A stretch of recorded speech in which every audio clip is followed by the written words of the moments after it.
राधे राधे भक्तजनों। आज आप सुनेंगे प्रदोष व्रत विधि।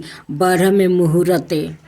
ब्रह्म मुहूर्त में उठकर नित्य कर्मों से निमृत हो भगवान शंकर का स्मरण करे, निराहारे रहे।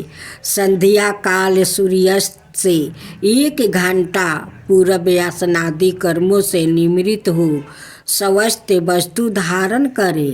पूजन स्थल को स्वच्छ जल और गाय के गोबर से लीप कर मंडप को भील भांति सजा कर 5 रंगों के मिला कर पद्म पुष्पा की आकृति बनाकर कुशा के आसन पर उत्तर पूर्व दिशा की ओर मुख करके बैठे और शंकर भगवान का पूजा करे।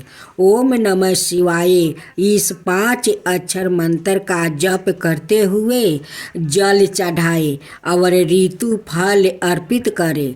जल चढ़ाते समय इस बात का विशेष ध्यान रखे कि जल धारा टूटे नहीं। इसी प्रकार मंत्र का जप लयबद्ध हो। जल चढ़ाते समय यदि आँखों खुली हुई है तो दृष्टि जल धारा पर टिकी हो और यदि भाव में आँखों बूंदी गई हो तो ध्यान जप के शब्दों अर्थ के साथ जल चढ़ रहा हो। यदि मंत्र के उच्चारण में गूंज पैदा कर सके अर्थात मंत्र यदि 8 कंठ और नाभि प्रदेश से समन्वित रूप से उठे तो यह और प्रभावी हो गया। अब सुनो दोहा। आहु बुद्धि अरोगता यह चाहो संताने। शिव पूजन विधवत करो दुख हरे भगवान।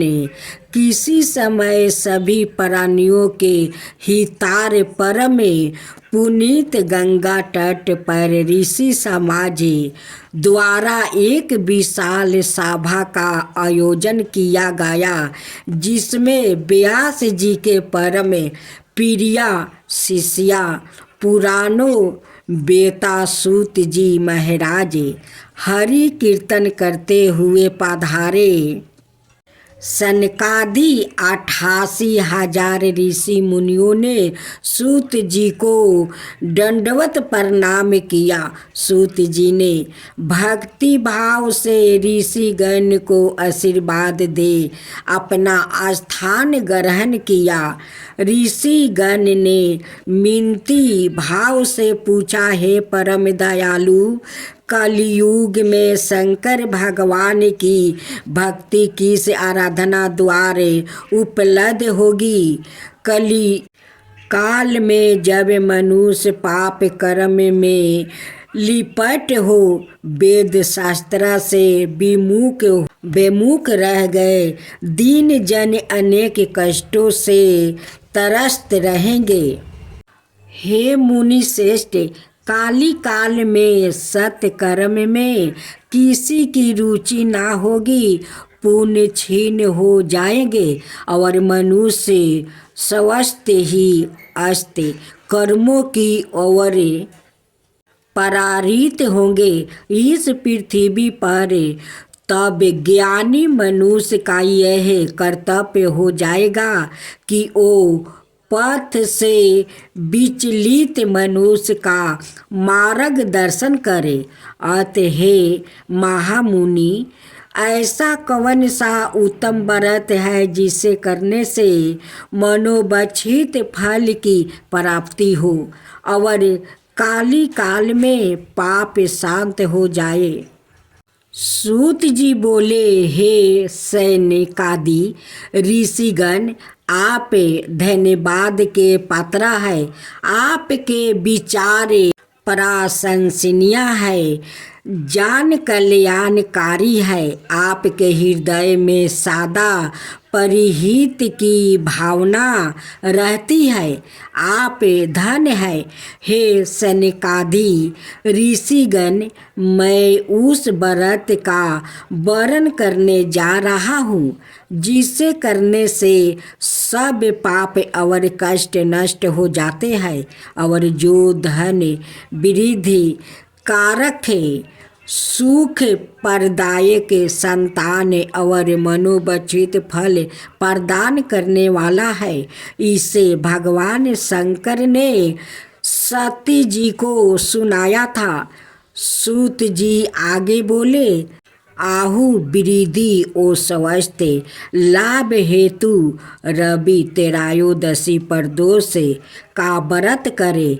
इसमें परात स्नान करे, निराहार रह कर शिव जी का मनन करे, मंदिर जाकर शिव आराधना करे, माथे पर तिरी पुण्य धारण करे, बेल धूप दीप अक्षत और ऋतु फल अर्पित करे, रुद्राक्ष की माला से समस्त अनुसार ओम नमः शिवाय जप करे, ब्राह्मण को भोजन करवाए और दान दक्षिणा दे, तत्पश्चात मौन व्रत धारण करे, स्वभाव हो तो यज्ञ हवन करवाए। ओम हीन कलीन नमः शिवाय स्वाहा मंत्र से यज्ञ स्तुति दे। इससे अभिशिष्ट फल की प्राप्ति होती है। प्रदोष व्रत में व्रती एक बार भोजन करे और पृथ्वी पर शयन करे, इससे सबर कार्य सिद्धि होते हैं। इस व्रत का विशेष महत्व है। सभी मनोरथ इस व्रत को करने से पूर्ण होता है। हे ऋषिगण, यह प्रदोष व्रत जिसका वृत्तांत मैंने सुनाया, किसी समय शंकर भगवान ने सती जी को और वेद व्यास मुनि ने मुझे सुनाया था। सनकादि ऋषि बोले, हे पूज्य वर, यह व्रत परम गोपनीय, मंगलदायक और कष्ट हरता कहा गया है। कृपया बताइए कि यह व्रत किसने किया और उसे इससे क्या फल प्राप्ति हुआ। तब श्री सूत जी कथा सुनाने लगे। एक ग्राम में एक दीनहीन ब्राह्मण रहता था। उसकी धर्मनिष्ठा पत्नी प्रदोष व्रत करती थी। उनके एक पुत्र था। एक बार वो पुत्रा गंगा स्नान को गया। दुर्भाग्यवश मार्ग में उसे चोर ने घेर लिया और डरा कर उससे पूछने लगा कि उसके पिता का गुप्त धन कहाँ रखा है। बालक ने दीनतापूर्वक बताया कि वो अत्यंत निर्धन और दुखी है, उनके पास गुप्त धन कहाँ से आया। चोर ने उसकी हालत पर तरस खाकर उसे छोड़ दिया। बालक अपनी राह चल दिया। चलते चलते वो थक कर चूर हो गया और बरगद के एक वृक्ष के नीचे सो गया। तभी उस नगर के सिपाही चोरों को खोजते हुए उसी ओर आ निकले। उन्होंने ब्राह्मण बालक को चोर समझकर बंदी बना लिया और राजा के सामने उपस्थित किया। राजा ने उसकी बात सुने बगैर उसे कारावास में डाल दिया। उधर बालक की माता प्रदोष व्रत कर रही थी। उसी रात्रि राजा को सपने में कहा कि वो बालक निर्दोष है, यदि उसे नहीं छोड़ा गया तो तुम्हारा राज्य और वैभव नष्ट हो जाएगा।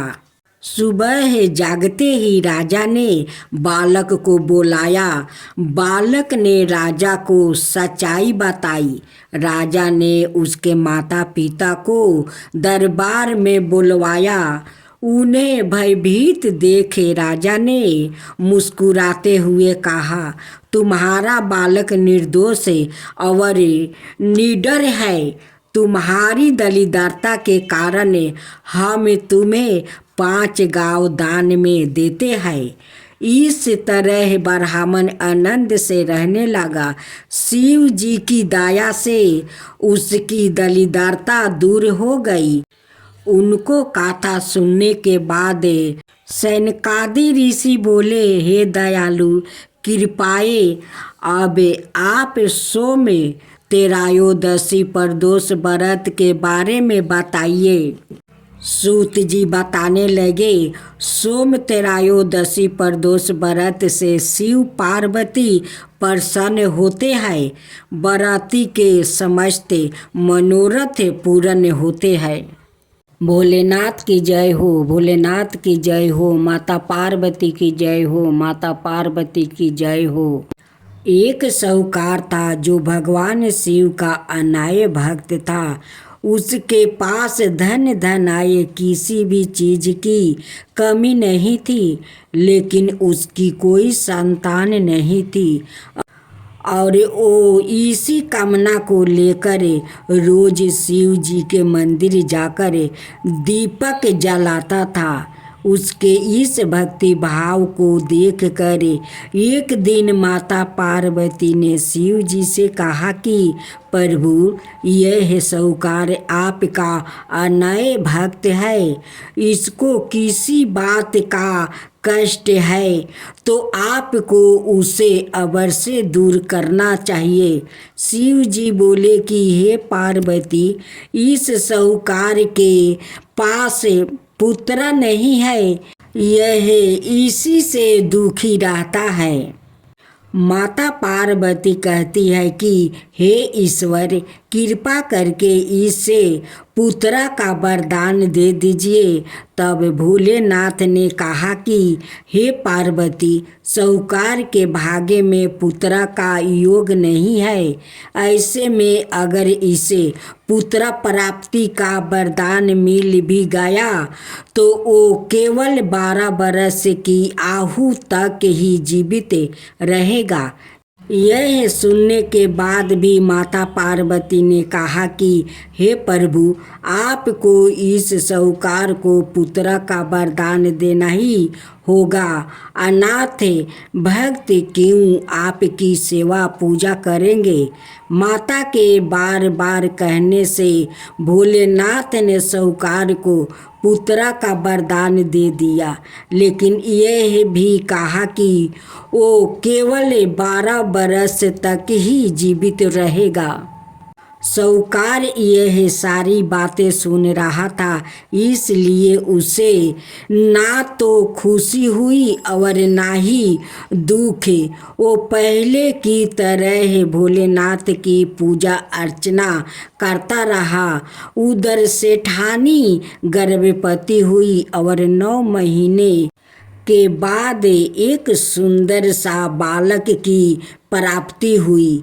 परिवार में खूब उत्साह मनाया गया, लेकिन साहूकार पहले ही की तरह रहा और उसने लड़का की 12 वर्ष की आयु का जिक्र किसी से भी नहीं किया।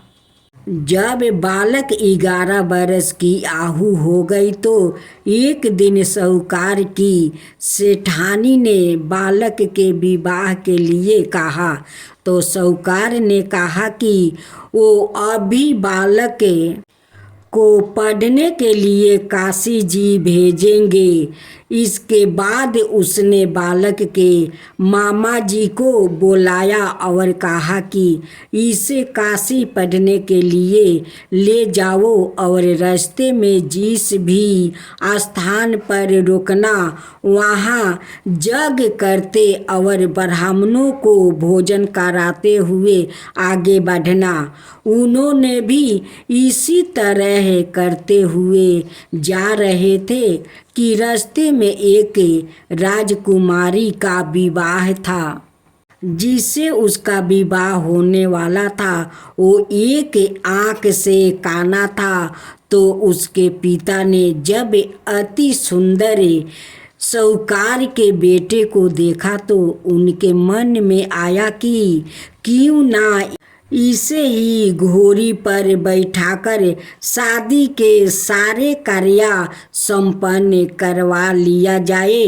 तो उन्होंने मामा से बात की और कहा कि इसके बदले में वो अथाह धन देंगे। तो वो भी राजी हो गया। इसके बाद साहूकार का बेटा विवाह की वेदी पर बैठा और जब विवाह कार्य संपन्न हो गया तो जाने से पहले उसने राजकुमारी की चदरी के पल्लू पर लिखा कि तेरा विवाह तो मेरे साथ हुआ, लेकिन जिस राजकुमार के साथ भेजेंगे वो तो एक आँख का काना है। इसके बाद वो अपने मामा के साथ काशी के लिए चल गया। उधर जब राजकुमारी ने अपनी चुनरी पर यह लिखा हुआ पाया तो उसने राजकुमार के साथ जाने से मना कर दिया। तो राजा ने भी अपनी पुत्री को बारात के साथ विदा नहीं किया। बारात वापस लौट गई। उधर मामा और भांजे काशी पहुंच गए थे। एक दिन जब मामा ने जग रचा रखा था और भांजा बहुत देर तक बाहर नहीं आए तो मामा ने अंदर जाकर देखा तो भांजे का प्राण निकल चुके थे। वो बहुत परेशान हुए, लेकिन सोचा कि अभी रोना पीटना मचाया तो ब्राह्मण चल जाएंगे और जग का कार्य अधूरा रह जाएगा। जब जग संपन्न हुआ तो मामा ने रोना पीटना शुरू किया। उसी समय शिव पार्वती उधर से जा रहे थे तो माता पार्वती ने शिव जी से पूछा, हे प्रभु, ये कौन रो रहा है? तभी उन्हें पता चलता है कि यह तो भोलेनाथ के आशीर्वाद से जन्म हुआ साहूकार का पुत्र है। तब माता पार्वती कहती है कि हे स्वामी, इसे जीवित कर दीजिए। अनाथ रोते रोते इसके माता पिता के प्राण निकल जाएंगे। तब भोलेनाथ ने कहा कि हे पार्वती, इसकी आहु इतना ही थी सो वो भोग चुका है। लेकिन माँ के बार बार आग्रह करने पर भोलेनाथ ने जीवित कर दिया। लड़का ओम नमः शिवाय करते हुए उठा और मामा भांजे दोनों के ईश्वर को धन्यवाद दिया और अपनी नगरी की ओर लौटा। रास्ते में वही नगर पारा और राजकुमारी ने उन्हें पहचान लिया।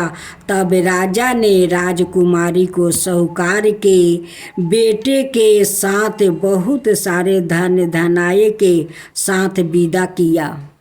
उधर साहूकार और उसकी पत्नी छत पर बैठे थे।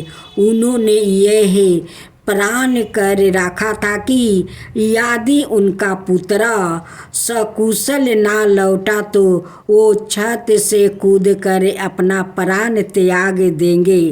तभी लड़के के मामा ने आकर साहूकार के बेटे और बहू के आने का समाचार सुनाया, लेकिन वो नहीं माने। तो मामा ने शपथ पूर्वक कहा। तब तो दोनों को विश्वास हो गया और दोनों ने अपने बेटे बहू का स्वागत किया।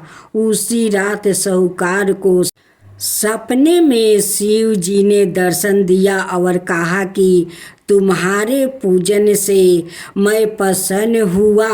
इसी प्रकार जो भी व्याकृत इस गाथा को पढ़ेगा या सुनेगा उसके समस्त दुखों दूर हो जाएगा और मन बचित सभी कामनाओं की पूर्ति होगी। जय शिवा ओमकारा प्रभु हरे शिवा ओमकारा ब्रह्मा विष्णु सदा शिव अर्धंगिनी धारा। ओम जय शिवा ओमकारा एकानन चतुरानन पंचानन राजे शिव पंचानन राजे हंसासन गरुड़ासन विषवाहन साजे। ओम जय शिवा ओमकारा दो भुज चार चतुर भुज दस भुज अति सोहे तीनों रूप निरखता त्रिभुवन जन मोहे। ओम जय शिवा ओमकारा अक्षर माला बने माला मंदी माला तारी चंदन मृग मद सोहे बोले सुभिकारी। ओम जय शिवा ओमकारा श्वेतांबर पीतांबर गंबर अंगे सनकादिक बरे मादिकी भूतादिकी संगे। ओम जय शिवा ओमकारा करके मध्यम कमंडल चक्र त्रिशूलधरता जग करता जग भरता जग पालन करता। ओम जय शिवा ओमकारा ब्रह्मा विष्णु सदा शिव जानते अविवेका प्राण बचर के मध्यम याहे तीनों एका। ओम जय शिवा ओमकारा तिरगुण शिव जी के आरती जो कोई नर गावे शिवा जो कोई नर गावे। कहत शिवानंद स्वामी मन भजत शिवानंद स्वामी मन बाचित फल पावे। ओम जय शिवा ओमकारा जय शिवा ओमकारा।